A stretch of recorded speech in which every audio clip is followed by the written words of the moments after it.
Okay, well, I'm going to kick us off here today, and then I will turn it over to Luke and Phil, who are going to lead the session. But my name is Tommy Hexter, and I'm the interim director of the Iowa Food System Coalition. Um, and we are really excited for the third year in a row to be leading these food system advocacy trainings. And we've got a great lineup this year of 3 sessions. And this is our first session. So this is Iowa Government 101, how a bill becomes a law. And a little later this session, you'll get to meet Luke and Phil, who are both very well versed in Iowa state government, and they spend a lot of time at the State House. So they are here to introduce the topics and answer questions you might have about how a bill becomes a law. But first, before we get started, I'm just going to briefly introduce the Iowa Food System Coalition in case you're new here. So the Iowa Food System Coalition was formed in 2021 as a collective impact effort to chart a course toward a thriving, sustainable, and equitable food system in Iowa. We are now a partnership organization of more than 50 farm and food system partners in Iowa, representing farmers, nonprofits, government, universities, extension, public health, food banks and pantries, and public schools, who all helped develop our Iowa food system plan called Setting the Table for All Iowans. And this plan is basically designed to help increase local food production and consumption, enhance economic opportunity in Iowa, and improve the health and resiliency of our communities. You can go ahead to the next slide, Luke. And then our vision, again, is an Iowa food system that cultivates health, justice, and sustainability for all people, communities, and the environment. And we are so lucky to live in a state where so many people are working together on this common cause. And that really has led to the strength of the coalition. And Luke, you can go ahead to the next one. Again, our plan, the Iowa Food System Plan, is kind of our roadmap for 10 years of how to improve Iowa's food system, economies, and our public health related to food systems. And that is available on our website, iowafoodsystemcoalition.org. It's great reading. And on the next slide, you will see that the food system plan is comprised of 9 different priority areas. And sorry if there's a loud noise behind me. Those priority areas include land and resource access, farm and food business development, farm and food system infrastructure, local food purchasing and procurement, food nutrition and health, labor equity, environmental stewardship, and then to kind of encapsulate all of that, communication, education, and our policy work. And so this project, our advocacy trainings, are led by our local food policy team to help prepare our advocates from all the other teams and all of our partners to come together at the Capitol and advocate for better food systems. So that's just a little bit of context for what we're up here today. And I will go ahead and pass it over to Luke and Phil to kick us off. Thank you, everybody. Well, thanks, Tommy, for that. And thanks, everybody, for taking time on a Friday to learn a little bit about the Capitol and how a bill becomes a law, and just kind of talking about advocacy in general, and some of the things that you can do to help make your voice heard, and talk about some of the priorities that you have, and how to talk with your legislators, and hopefully you can take a few things away from this, get a little bit better understanding of the beautiful chaos that we have. And so just kind of, I don't know how many people we have, but just kind of talking about where, or maybe we can just pop it in the chat here too, of like where you're from, what do you do, maybe a couple things that you would like to learn today. Maybe that'll kind of help Luke and I as we go through this, and maybe we can focus a little bit more on particular things as we go forward, and and then Tom has here too, maybe what your favorite springtime activity is, and you can't say just enjoying the warmer weather. So you can go to the next slide.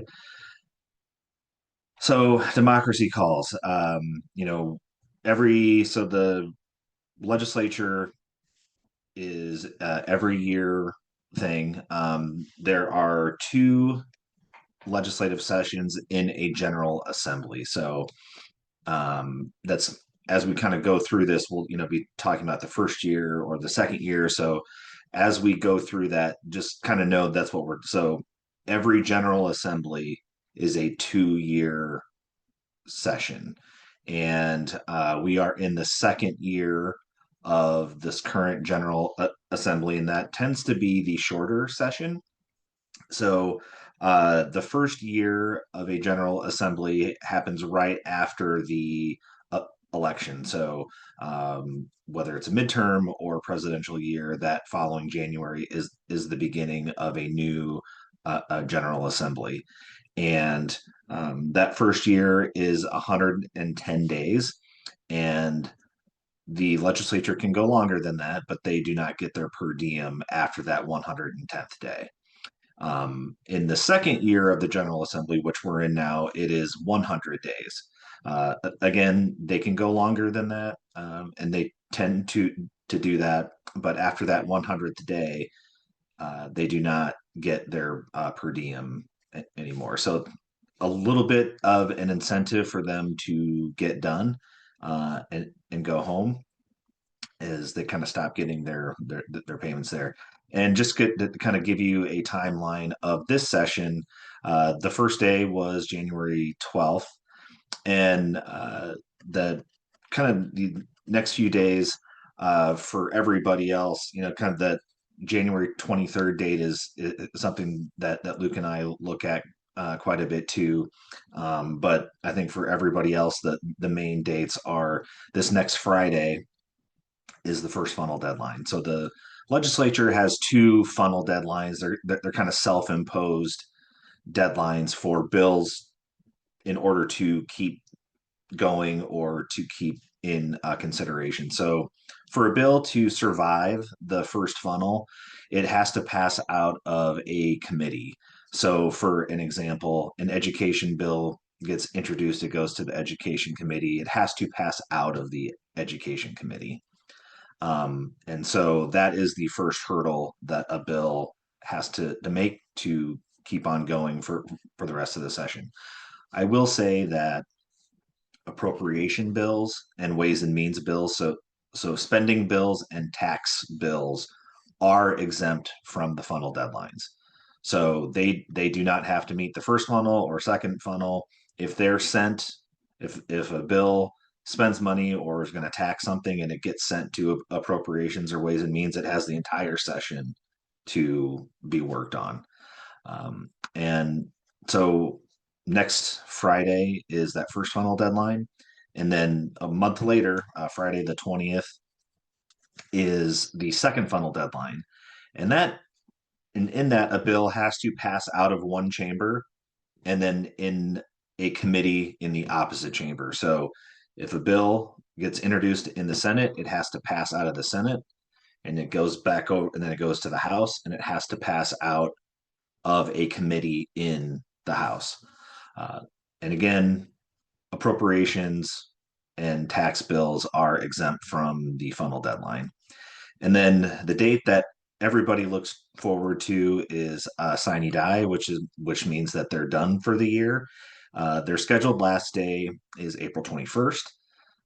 Hopefully they meet that deadline. They have not in the last several years, but so sine die means that they're done for the year, and then they don't come back until the next January.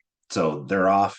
So so like I say, it's 110 days or 100 days. They don't come back again until that following January, unless there's a special session or something like that. But it's fairly rare that Iowa has a special session. And you get given your some states have them all the time. I was just talking to a colleague in Texas, and they meet every other year, but their second year is just pretty much chock full of a special session. So, but Iowa normally does not have any. We don't have that many special sessions. And so, kind of here with the um, legislative process about how everything works. So a legislator gets an idea, or us as lobbyists have an idea, and we bring it to a legislator. Kind of the first, obviously the first step would be to get that bill drafted. So we provide them as the legislator language, and say this is an issue, this needs to be fixed, here is language to do that. So they get that, we work through that with them, and then they send it to LSA, which is the Legislative Services Agency, and they write and draft all the bills, all the amendments, all the fiscal analysis and bill analysis, all that sort of thing. So they send it to them, the bill drafter writes it, and then we usually get a copy of it, and we go through it and say, yep, this is exactly how we want it. Or we say, hey, this shouldn't be in there like this is what, here's a correction that we need to make. And then so they can do that, or it just gets introduced, and then there's amendments along the way. But the next process, or next part, is to get that bill introduced and then assigned to a committee. So every morning, the House and Senate, well, the House reads in all the new bills that are introduced that day, and then it assigns them to a committee, and then that committee chair works with members of their committee to assign them a subcommittee on a bill. And if it passes out of the subcommittee, it is then eligible to be brought before the full committee. So in this instance, I'll just say for Health and Human Services. So a bill gets assigned to Health and Human Services, gets assigned to a subcommittee. Subcommittees are three members, two in the majority party, one of the minority party, and it just needs a majority vote. So two votes in order to pass the subcommittee. If it does that, then when the full Health and Human Services Committee meets the next time, uh, the members of that caucus decide if they want to bring that bill up for consideration in front of the full caucus, and if they have the votes to move it out, they will bring that bill up in the full committee meeting and pass it out of committee. And if they do that, that bill gets a new bill number, because that is now a committee bill. So it could have been a individual legislator's bill. Now that it's passed out of a committee, it gets a new bill number and is a committee bill. So now this is a Health and Human Services committee bill. And then it's eligible for debate on the floor. And how they bring bills up for consideration to be debated on the floor, the caucus, and in this case, the Republican caucus meets. And if they have 51 Republican votes, they will bring that bill out onto the floor for discussion and a vote. They do, and how they do this is they don't bring a bill if it has like 47 Republican votes and then 20 Democrat votes to make it that majority. They will not bring a bill to the floor if they need Democrat vote. I mean, it happens, but it's very, very rare. Um, so they want a bill that they can pass on their own. So if it has 51 or more Republican votes in the House, and in the Senate, it would be 26 Republican votes, then they will bring it to the floor. Um, they'll they'll debate it, and if there's amendments on the floor, they'll debate those amendments, attach it, and then pass it. And then it goes to the other chamber and starts that process over. It gets assigned to a committee, does subcommittee, committee, and then on to the floor. And so if you look at number 8, there it says conference committee question mark. So each chamber can have amendments to the other chamber's version. And so they can go back and forth a couple, like 2 times, I believe. and make changes. And then after that, if both House and Senate versions are not the exact same, then they will go to a conference committee where a few members of the House and a few members of the Senate meet to work out those differences. Um, and once they do, then they have to pass it with the changes, and then it goes to the governor for her consideration. And so here's where we kind of put some more info there of how of like where the public really interacts. And I will tell you that a lot of legislators get their ideas on bills from their constituents, from going out, parades to the dinners to the this and the that. Um, you know, emails from constituents saying, "Hey, I have this problem. It's apparently in code, or it's a law that would you look at introducing a bill to change this?" And so that is where a lot of these bills come from, is from a constituents. And then when you look at, number three there, assignment to a committee and subcommittee, the subcommittee is the really the only formal time that the public can provide their input to legislators. I mean, you can email your legislators and come up to the Capitol and talk to them and those types of things. But at the Capitol, the subcommittee is the only formal time where members of the public can speak directly to legislators on a bill. When a bill gets into committee, I mean, all of these are open to the public, but you cannot speak to legislators during a committee meeting. It's just the legislators talking with themselves. And so, you know, especially for Luke and myself, that time between subcommittee and committee is where we can really work to mobilize our members to talk to their legislators if there's an issue, saying, "Hey, we need to fix this, so ask the committee chair to amend the bill, or whatever, and here's language to do that." Or, "Hey, this bill just stinks, we need to stop it," or, "This is a great bill, so please tell the committee chair that you support it, move it forward in committee." And then if a bill passes both chambers and then goes to the governor, once it is sent down to the governor's office, she has 3 days, three legislative days to sign that bill or to veto it.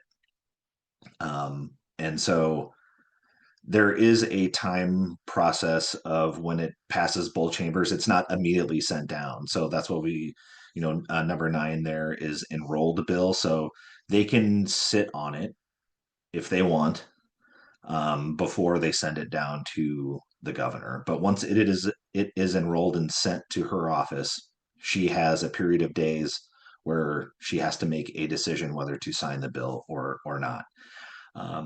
And when we get to the last like week of session, and all of these bills get passed right at the end of session, she has 30 days to sign or veto a bill. So kind of that last week of session kicks off that, where a lot of these bills don't get sent to her right away. They wait until session is over and then send them to her. So then she has 30 her and her staff have 30 days to review those bills and whether or not they want to sign them, veto them entirely, or the governor has the here in the state of Iowa, we have the line item veto, where she can kind of selectively veto sections of a bill. So if she supports the overall bill, but section 2 she doesn't like, she can veto that section out of the bill while keeping the remainder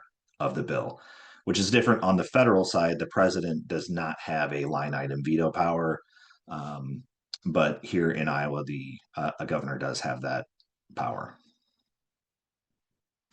I don't know, Luke. to, feel free to jump in if I missed anything with that process too. And if folks have questions, please pop them into the chat um, or raise your hand, and we'd be happy to answer this, because I'm giving you all a lot of information here. So if something you didn't quite catch it, or whatever, just stop me, let me know.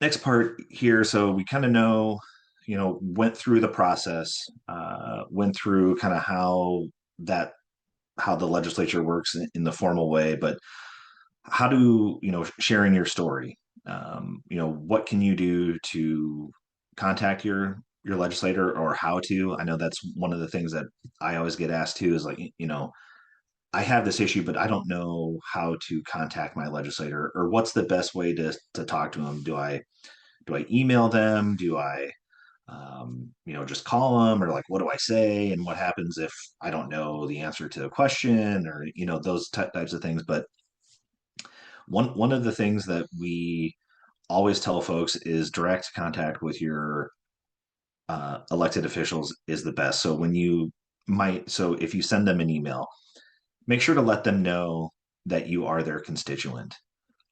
They get hundreds of emails a day, and while they have a clerk that will scroll through emails and maybe highlight particular emails, they might not see your email right away. So if you put something in the subject line of the subject matter of the bill, and then constituent, like that will flag that email, so they will see that first. um, when you're contacting your legislator or talking with them, connect the issue to their district or area. Make it personal. Why do you care? And then other, why should they care? They're getting talked to by dozens and dozens of people a day. They're getting hundreds of emails a day. People are potentially making the case opposite of yours. So why should they care? Keep it local, connect it to their district. Like, hey, you're going to have businesses that shut down, or support this because this will provide more opportunities in your district. There's people that want to move to the area, and this would help them. Obviously, keep it civil, but keep it concise too. Making sure that you're not sending them like a 5-page a dissertation on an issue, because they're going to read the first couple paragraphs and be like, and scroll and be like, oh, like, I don't have time to read this. So keep it as concise as you can, 2 to 3 points. And then also share your contact information. Give them your cell phone number, give them your email. You want to make yourself a resource to them. If you do want to come up to the Capitol to meet with your legislator on an issue or issues, make sure that you're prepared, that you've practiced your talking points, or your statement ahead of time. Most people think that they can just do it off the cuff, and then they get there, and then all your talking points get scrambled into one, and then you lose your place. And so, I mean, even I've lobbied for 12 years. I've done hundreds and hundreds of subcommittees, and I still will write out talking points on bills if I need to. It's just nice to have that there, and make sure that you're making the points that you want to, because we all think that we're these eloquent speakers and stuff like that. But if you're like me, you think of the best points afterwards, and then you're like, oh, geez, I wish I would have written that down, and then I would have made that great point. And but there are people that have been lobbying for 20 or 30 years that still write stuff down. So it's not, if you have a piece of paper and you're reading from it, that does not hurt your cause or make you look funny or anything like that, because lobbyists do it. Even legislators, when they talk, have notes about things. So don't feel weird about that at all. But if that will help you with your overall message, feel free to do that. And then others too, like letters to the editor or op-eds. Um, you know, legislators like to keep track of what's going on at home. Like they will read the newspapers and stuff back home.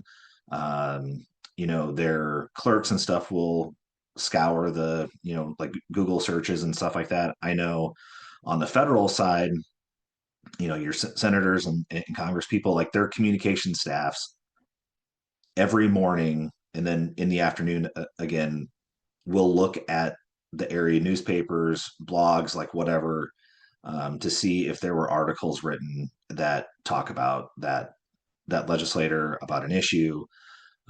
So if you do have, want to write a letter to the editor, like they will see that. And then too, like social media, tagging them in posts. Even if they've come to your district, or like you took a picture, or they did a tour or something, um, make sure to tag them, because they will share it, because they want other people to know that they're out in the district, that they're meeting with people. It never hurts to say thank you. And so those are all things, social media wise, like legislators love um, to show that they're out in the community, and those types of things. So always grab a picture of legislators, interacting with students, or they're at you know, wherever. If you can grab a picture of them interacting with your folks, please do that, and then share that on social media. Bill, I just wanted to jump in and wondered if you could mention just kind of how um, the Senate and House differ in their subcommittee meetings and kind of remote testimony. And then I saw a question from Jan in the chat who asked, is there a logic about what originates in the Senate versus the House? Yep, a good point on the remote stuff first. So all the subcommittee meetings and committee meetings are all available, like on Zoom or WebEx, so you can watch them as they occur. The House subcommittee process, you cannot speak via Zoom, or via WebEx, so you can just watch it. The Senate side does Zoom, and you can speak during the subcommittee while on Zoom. So you just have to like raise your hand or whatever during the subcommittee, and then you can speak to the subcommittee members on the Senate side, but not on the House side. And that goes to like with committees for either, like I said, you can't speak to legislators during the committee process, but they are all online. And in terms of like, is there a logic about what originates in the Senate versus the House? Um, you know, I don't know if there's a particular um, rhyme or reason why things go where they, if a bill gets sent to the House, or is originated in the House and then not the Senate. A lot of times there are companion bills. So a companion bill is the same bill gets introduced in the House and Senate. So there are two bills, that the same thing that are going on simultaneously in the House and Senate. That's not always the case. Um, that's something that we try to do. It just gives us that extra shot. If it doesn't go in the House, it at least is alive in the Senate, or vice versa. I hope that answered the question. I don't know, Luke, if you had any more Yeah. insight into that. No, I don't. But I did see a comment from Peg mentioning that you can submit public comments online. And you can do that. Sometimes it's kind of tricky to find where that is. You have to go into the subcommittee meeting details and everything. You can do that. I would just also encourage you to email those comments directly, because just because you've submitted them online doesn't mean they're necessarily going to be read. Phil, I don't know if you have anything on that either. Not anything extra, yeah, just emailing the subcommittee members or the committee members to you know, either putting the bill number or the issue that you're talking about in the comment or in the subject line. That'll help them kind of flag it, like, oh, I need to look at this. This was something that uh, a couple years ago I was on a Zoom call talking about advocacy, and the Congressional Management Foundation is a group in DC, and they do lots of surveys, uh, polling, things like that. And they had polled, or they did a survey of senators and congressional folks, like their chiefs of staff and legislative directors. And so they kind of went through like, how does your message get through? Like, what works, what doesn't, what is helpful, what's not, and then and then when groups come in, are they doing these things? And so you can kind of see there, the orange or kind of brownish bar is the percentage of chiefs of staff and legislative directors that said, like, this is helpful when a group comes in and meets with my member. This is helpful when you're talking to them. So having a specific ask or request, like, I want you to do this. I want you to oppose this. I want you to support this. I want you to talk to the committee chair. I want you to talk to the majority leader or the speaker about this, blah, blah, blah. And so you can see, like, almost 90% of those surveyed said that is helpful. And then on the flip side, not quite 60% of groups had made a specific ask or request when they met with the member. Reasons for supporting or opposing a bill. Again, about 90% of those chiefs of staffs and legislative directors said that's really helpful for us to know your reason that you're supporting or opposing a bill. But half of the groups that came and talked to those members talked about that.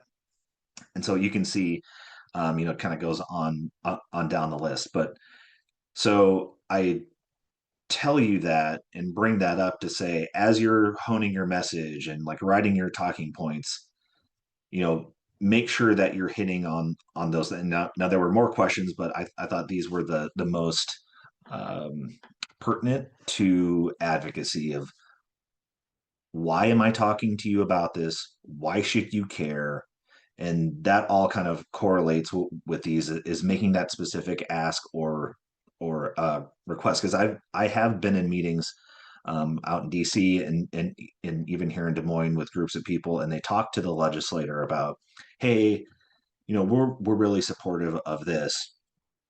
And you'll be surprised, like, legislators are great at talking about things without taking a position, because they don't want to get boxed in and say, and so they say, well, I will fully 100% support this, and then they don't. And there's issues there, so they'll talk about it and say, well, I've heard that it's this, and yeah, like, that sounds good, and seems like a good issue.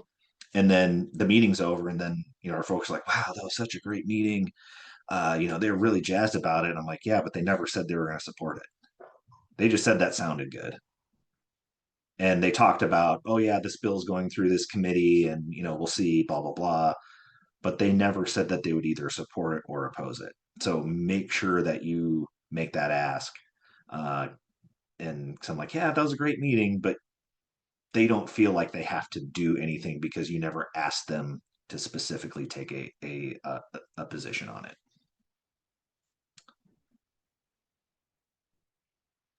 Next, I don't know.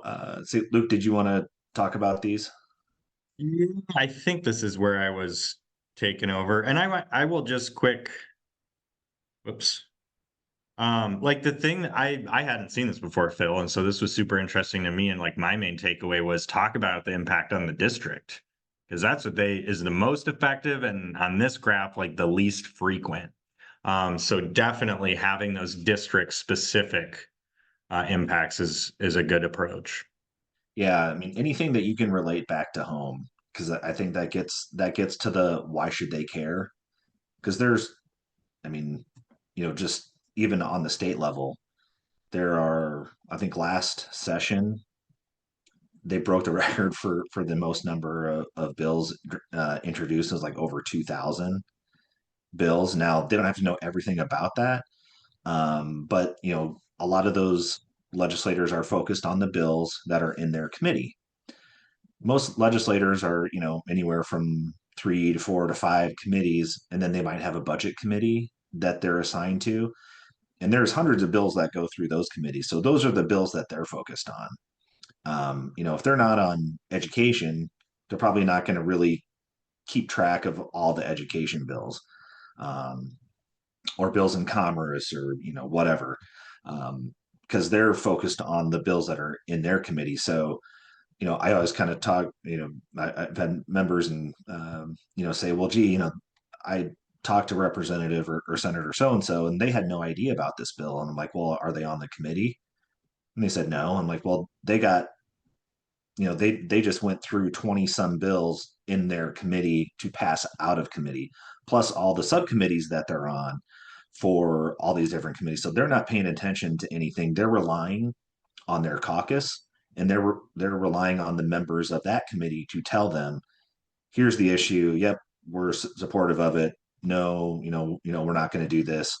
I think it is important for us, if those folks are not on the committee, that you still email them and then walk through those issues. So, got a question here: are these strategies equally helpful for email, phone outreach, or mostly speaking at a subcommittee? I think that this goes across everything. Every form of communication that you have with a legislator is outlining why this is important to you. You care because this happened to you, or it happened to a family member, friend, whatever, and you want your legislator to do this. And why? Because it didn't only affect you, but it's going to affect the other people, other constituents of them. Uh, this is going to hurt businesses here, or whatever. So making sure that you know as you're reaching out, to kind of remember these 4 specific points. I think that would be a great email, great talking points as you're formulating your message to them. That's what they're going to want to know. Yeah, thanks, Phil. Well, Phil kind of outlined the legislative process, some tips on sharing your story with legislators. And so now I'm going to kind of walk through the Food System Coalition's state policy priorities for 2026. And the way we developed our policy recommendations this year was kind of through these 3 buckets. So the first one is strengthening local food markets. The second is supporting the next generation of Iowa farmers. And the third is investing in Iowans, feeding Iowans. We'll go through all of these, but if you're curious, you can go to iowafoodSystemCoalition.org/policy recommendations. There's a little advocacy hub. If you go to the IFSC website and find that has information on our policy priorities, the Day on the Hill, and some other resources. So our 2026 legislative messages feel like they're not as compact as last year, where we had this kind of Iowa food farmers deserve a bigger slice of the pie theme. But there's some themes that have kind of been coming up as during this legislative session. So number one, just continue to talk about the continued need of food and growing food insecurity. Food banks, pantries across the state are continuing to see really heightened numbers of people turning to them for assistance. So obviously with the SNAP delay in November, I think food insecurity was top of mind. We really saw the importance of federal nutrition programs like SNAP in addressing the need. And sometimes after a crisis is over, people tend to move on to the next thing. And so continuing to emphasize the level of need that we're seeing at our food banks, pantries, and other community providers across the state. Another thing that's been happening this year, and this is really more on the budget side, is the impacts of changes to SNAP from HR 1 last summer, the One Big Beautiful Bill Act. Made a number of changes to SNAP, but the biggest one that's impacting kind of the program administration and our state budget has to do with the cost share provision. So right now, SNAP is the benefits are fully federally funded. The state pays half of the administrative costs of the program. That is shifting. This October, states are going to have to start paying 75% of the program administration for SNAP. And because that's in our fiscal year 27 for the state, the budget that we're working on right now, this is having an impact on our state budget. So thankfully, this was included in the governor's HHS budget, making up this difference. It's about an $11 million difference. That is a additional cost to the state for SNAP administration. Again, the positive news is this is in the governor's budget. We can continue to educate lawmakers about why this is happening, and be supportive of the governor's HHS budget in this regard, and making sure that HHS has the resources they need to continue running SNAP efficiently and effectively. Third, Double Up Food Bucks. You've heard us talking about this for a few years now. If you're not familiar with Double Up Food Bucks, it's a nutrition incentive program for SNAP.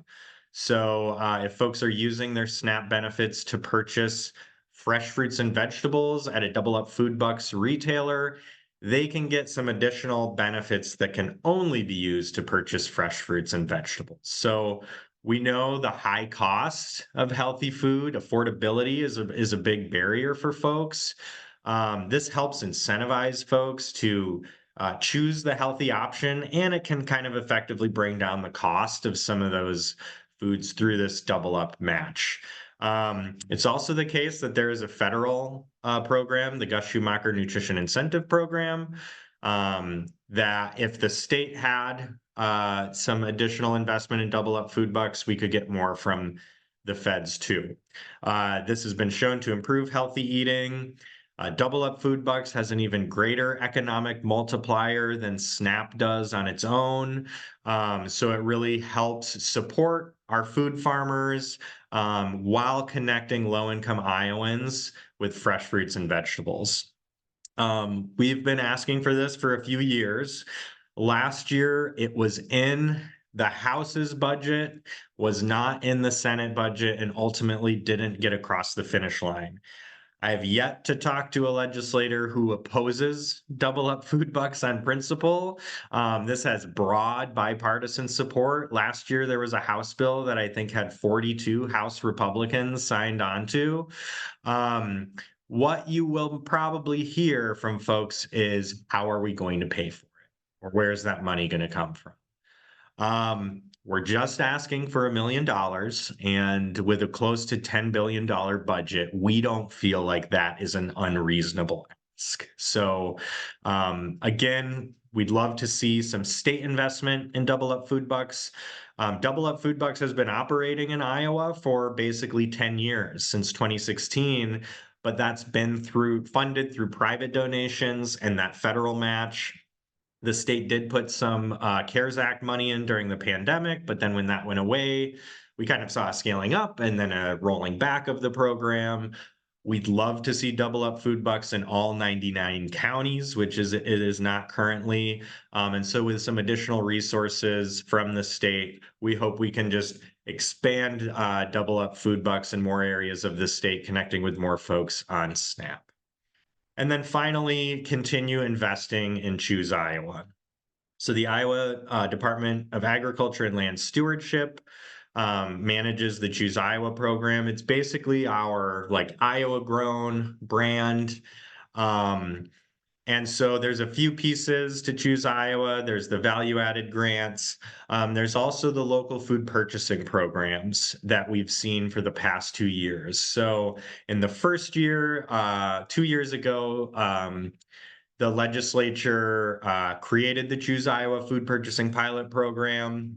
There was $300,000 toward that program for food banks and schools. The next year, that got rolled back to 200,000. Basically, the first year they were using some money from a Blufflands revolving fund. That money wasn't there the second year. And so there was just not as much money, and schools were removed. This year, Secretary Nag, right before session, announced the Iowa Farm Act. And there's a number of provisions in that bill, but it does include some pieces on Choose Iowa, including an increased appropriation. They want to add an additional staff member to keep growing the program, as well as making that Choose Iowa Farm to School program, bringing that back in and making it permanent, doing some code cleanup on the Choose Iowa food bank purchasing piece. So that's all positive. But what this is really going to come down to is at the end of session, making sure we don't just have those funds created, we actually have money to put in the funds for for those programs. So we're seeing some positive momentum there, but just need to keep educating lawmakers about the positive impacts of Choose Iowa, how it, helps feed people in our community while at the same time supporting local growers. So And these are, yeah, go ahead, Phil. yeah, I was just gonna say too. I know the budget's always the easy comeback, but the leadership in both chambers and the governor's office, we have over 4% growth within the budget year over year, and they've kind of shot down any comments or ideas that the budget is in bad shape. So, if they come, well, we don't know, if the budget's going to be that good or bad, and say, well, you're on the record saying that we have over 4% growth, and that you don't have any concern about the budget. So, you can find, as Luke said, you can find in a nearly $10 billion budget, you can find $1 million to fund double up or whatever issue that you're talking about. Yeah. Yeah, I think it's always good to, and I'm catching up on some of the comments. Yeah, state your case and wait for them to answer you. And if they're not giving you a straight answer, follow up. So strengthening local food markets. I went over some of this already.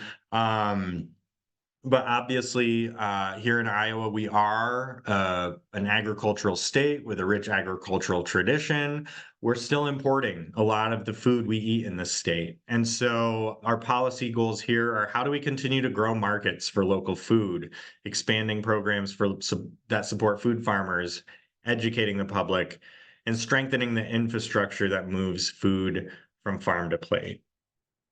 Then our next bucket area, supporting the next generation of Iowa farmers. We know land access is a huge issue. And so how do we make sure that there is a pathway for the next generation of farmers in this state who want to farm, but face a lot of barriers in land and capital access? So some policy goals here are creating meaningful pathways to land and capital for emerging and transitioning farmers, supporting farm incubator and apprenticeship programs, pivoting the beginning farmer and new land access tax credits toward effective incentives for land transfer, and support immigrant and refugee populations willing and able to farm food in Iowa. And then finally, this piece, investing in Iowans, feeding Iowans. This is really kind of what I was talking about with Double Up Food Bucks, is how do we connect local farmers in their communities with entities that are assisting people facing food insecurity.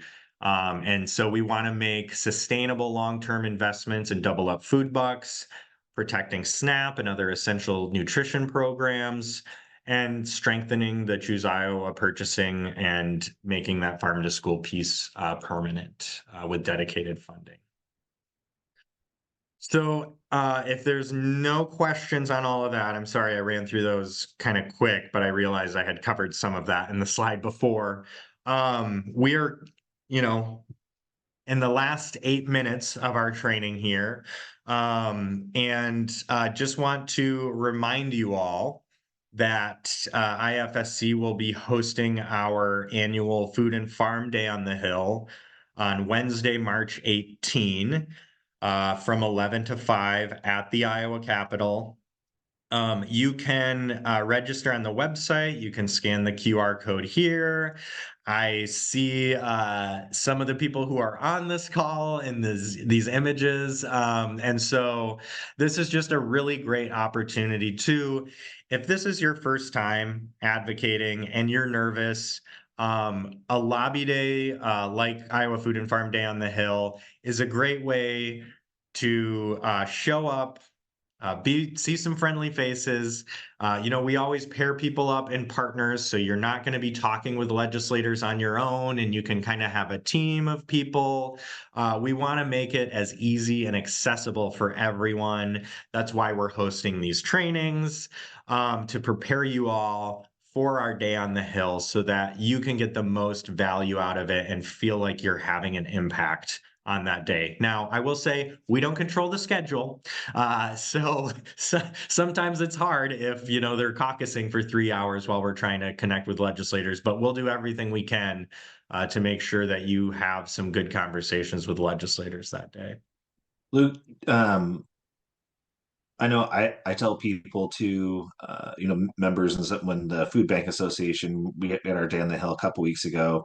I don't know, what are some of the things that you tell your folks to do, the week before or like a few days before, to reach out? Like, because I think it's a good idea to reach out to your specific house or set or elected official and be like, hey, we're going to be here this day, 9 to noon, or like, whatever it is, you know 11 to 5 on March 18th in the rotunda.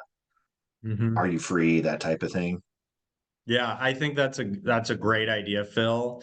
And I'm sure that's something we'll be touching on in some of the upcoming trainings. But reaching out ahead of time, just letting your legislators know, hey, I'm going to be in Des Moines on March 18 and would love to connect. If you have time, they may even be willing to share their cell phone number with you and say, hey, give me a call or text when you're outside the chamber. And so, yeah, absolutely, Phil, reaching out ahead of time can help make sure that you're not waiting around for 3 hours and not having any luck meeting with folks. Because if they know that you are coming to Des Moines, most legislators, if not all, will make a good effort to meet with you.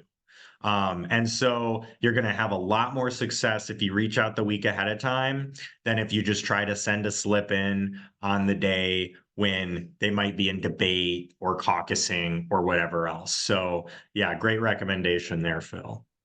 And I always think too, like they're always usually pretty, I'll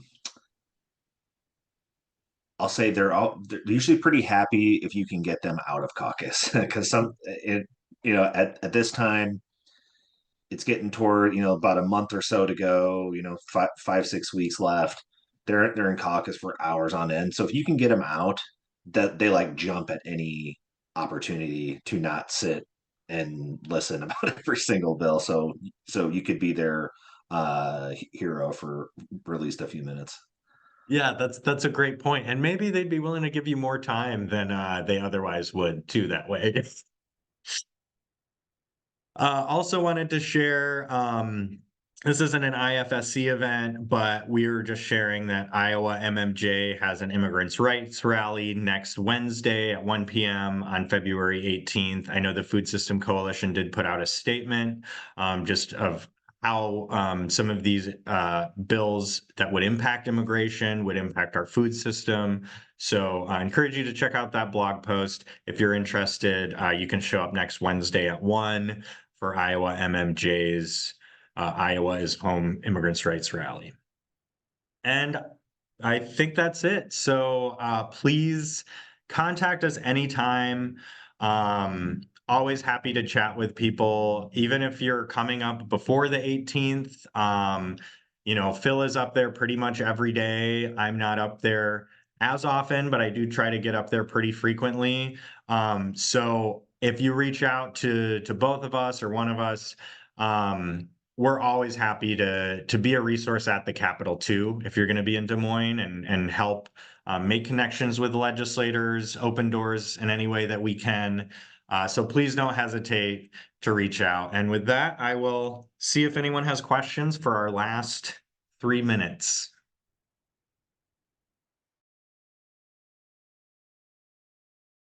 I have one question. Oh, I should have raised my hand. Well, Amy, go real quick and then we'll turn it to Okay. Peg. Sorry. So I went to the Iowa Farmers Union Day on the Hill, and I didn't know I was going, so I was unprepared on multiple accounts, and I didn't have the sheets in front of me to hand to people. But one thing that happened, we kind of were like in little groups, and the topic that the legislator one of the legislators we were talking to was kind of like the one that he wanted to really focus on and seemed very passionate about that issue.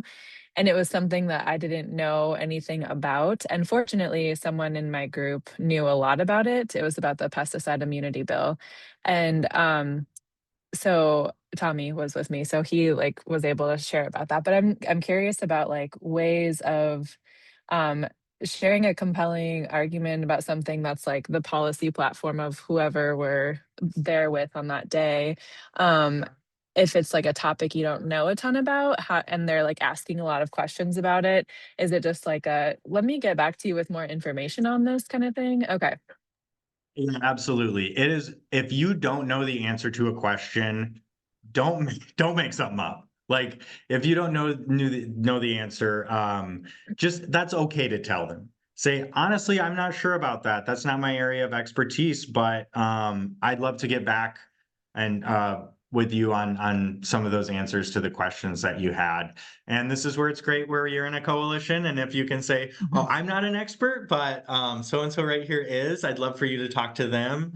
That's where it can be really helpful. And there's a number of resources on kind of like tailoring your elevator pitch. It's always good to have like a 30-second like thing kind of memorized, because sometimes you get in front of a legislator and like Phil said, even if you've rehearsed it a lot, you can freeze suddenly. And so like having something you can kind of go to in front of you can be helpful. I know there's like the 2793 method. There's other ways for like communicating in a concise way.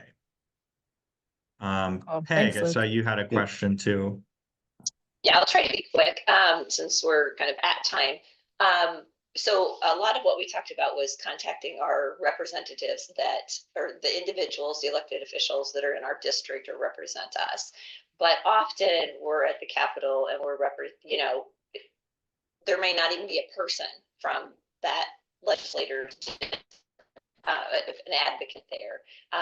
So what do you do with all of those stories in terms of, make it personal? I'm a constituent, it's going to affect your district. How do you tweak that when you have a statewide issue but yet nobody that happens to be at the Capitol that day is a constituent of somebody we want to talk to? Does that make sense? Yeah, so I think, legislators definitely prefer to hear from their constituents. They maybe prioritize that, but they're talking with people every day that are not directly their constituents. You can also just talk about how this will impact the whole entire state, and they are a state representative, and their vote will dictate what happens in your district as well. So they definitely pay more attention to their constituents, but that doesn't mean if you're not a constituent that you can't reach out with concerns, because different members hold different leadership positions and have different decision-making powers. So the person calling the shots on a bill might not be from your district, and your representative might not even be on that committee. So yeah, I guess I don't know if Phil has a better answer than that. No, I think too, like, yeah, yeah, legislators want to know how it directly impacts their district, but their vote also is an entire statewide, like, it impacts everybody. So I think also giving them a broader picture as well is helpful. Where it's not just, they're not just in a silo. They're making decisions for everybody. And so you can even say, I'm not in your district, but where I am, maybe it's a district that is very similar. It's a rural district, or it's an urban district, or it's a suburban district. It's a growing district. It's a not, it's a growing area of the state. It's a not growing area of the state, whatever. You can make that correlation for sure and be like, oh, you're from rural Northwest Iowa. Well, I'm from rural Northeast Iowa, kind of have the same issues. This is how it has impacted us and what we see going forward. I don't know what it's like up there, but I would assume, kind of very similar. And a lot of times the legislators will be very forthcoming, like, oh yeah, I spoke to Bob or Sally and at this, and they said exactly that, or so I wouldn't say that would be a barrier. But just giving them that information to also give them a broader statewide picture is helpful too. Well, thank you, everyone. We are at time, but just a reminder, there will be an additional advocacy training the next 2 Fridays, same time. Encourage you to continue joining and learning how you can make a difference. So thanks, everyone. Happy Friday and have a great weekend. Thank you all so much.